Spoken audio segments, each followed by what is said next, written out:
Morning, everybody. I'm Jackie Williamson, and I'm going to be talking to you today about protecting your energy because it is really, really important to do that. There are lots of situations in which your energy can become depleted, and you really need to keep it high if you want to function well in life. So I'm just going to go through a few ways in which you can protect your energy, and they are fairly straightforward.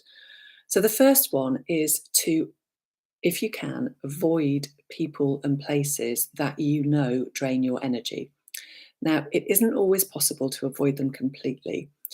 If you can't avoid them completely, then try and limit your time with those people and in those places. And you will know which people and places affect you in that way.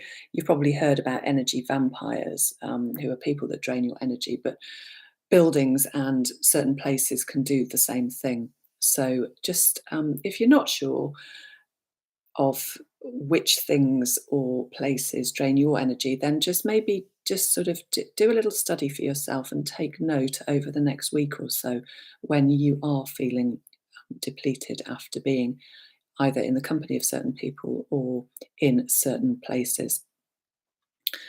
So, as I said, it isn't always possible to avoid them, and you can try to limit your time spent with them or in those places. But again, if it's not possible, or if maybe it's somebody that you've met for the first time, or a place you've been to for the first time, and you don't know until you've been in that situation that it does drain your energy, then afterwards, when you come away from that situation, you might feel really drained and depleted, a bit like this sort of shrinking. And you really need to know how you can get rid of that negative energy that you've absorbed. It can happen if you unwittingly get yourself involved in an argument, somebody else's argument, and you're taking on that energy, that bad energy of their argument. And there's a couple of easy ways in which you can get rid of that energy. 3 ways, actually. The first one is to actually physically brush it off yourself. So, use your hand to brush down your arms, brush all the way down your body. Keep going all the way down. I'm doing it now to my legs. You can't see that. But keep on brushing all the way down to get that negative energy off. And do it consciously so that you are actively invested in getting rid of that negative energy. So that's method number 1 of getting rid of that energy. Method number 2 is to shake it off, which is just a variation, and that is literally to shake your body and really shake it out. I guess if I stand up, you won't be able to see my head anymore, but you can really shake your body around, kick your legs out, shake your arms out, and shake off that negative energy that you've drawn in or acquired from other people and situations. And then a third easy way to do it is to use an affirmation. And I have to credit Lee Harris with this one, the wonderful Lee Harris, who I heard this from. He gave an affirmation, which is simply, I release any energies that are not my own. And you can say that over and over again. I often do it if I come out of a situation that I know that has depleted my energy. I will literally, maybe I'm driving away, I will sit in the car and say, I release any energies that are not my own. So that's a really, really good one. So moving on, another way to protect your energy sounds obvious, but not all of us do it, which is to rest when you need to. So, for example, yesterday I travelled home after a really, really busy weekend, which was wonderful, but I'd seen an awful lot of people, and I'm an introvert. So, when I have contact with a lot of people, it's not negative energy from those people, it's just the fact that it drains my personal energy. So, I knew that I needed to rest. So, once I got home in the middle of the day, I literally just lay on the sofa and watched a bit of mindless TV and had a nap. I'm lucky that I was able to do that yesterday. I had the time to do it. But my point is, instead of just rushing through whatever it is that you have to do next, if you know that you are drained of energy and you need some rest, then get that rest, even if it is just a 20-minute nap before you get on with anything else, because that will make such a difference to how you feel generally. Now, another really important thing to do, and rest is sort of part of it, but it's restoring your energy. Now, rest will help to restore your energy, but there are other ways in which you can restore it. Now, I just mentioned that I'm an introvert. Introverts and extroverts restore their energy very differently. Introverts need time on their own to recharge. So, again, yesterday I spent time on my own, restoring my own energy, which had become drained by being with lots of people. Extroverts are the opposite. If they have too much time on their own, their energy gets depleted. They need to be out in a group of with a group of people because they thrive on the energy of the group, and they need to do that in order to restore their energy. And then another way in which you can restore your energy is simply to do something that you love, whatever that might be. Something that makes you feel good, that excites you. Um, Riding your bike, having a dance, doing a bit of gardening if that's your thing, which it is actually mine.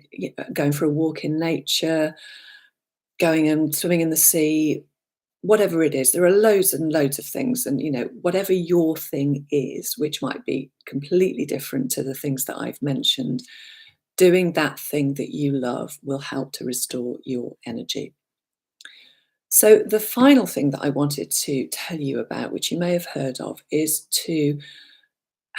learn to create a protective bubble. So if you know that you are going to be going into situations where it's going to drain your energy, that might be because you have to meet with somebody depletes your energy, or maybe go to a place that drains your energy.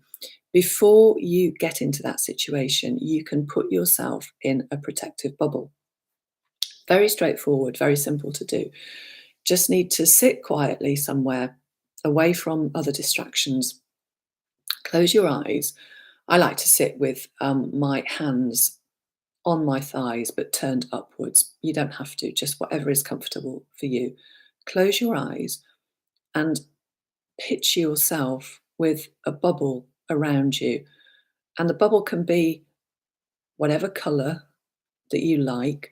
I tend to think of it like a bubble that you make, when you're a child and you have those bubble blowers. So that it's a transparent bubble, but it has rainbow colours in it when it catches the light. But it doesn't have to be that. That is just the personal bubble that I like to create.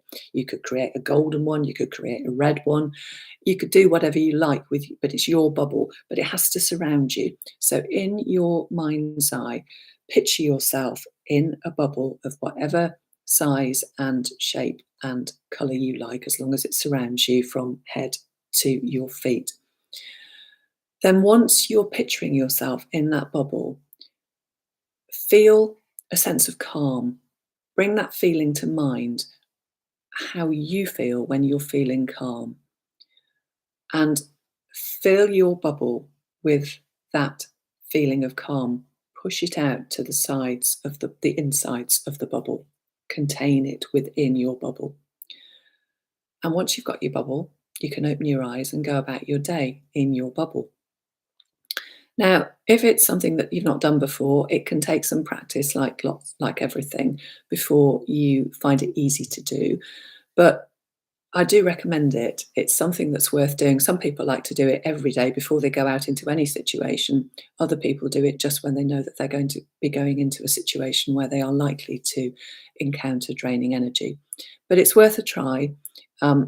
Keep practicing it, even if you're not going into a situation that you think is draining your energy, because if you practice it in more neutral situations, you'll find it easy to do when you suddenly find yourself in a difficult situation, because you might find some circumstances where you weren't anticipating being in a situation that would drain your energy, but all of a sudden you find yourself in that place. And if you're used to creating your protective bubble, you can do it whilst you're in that difficult situation.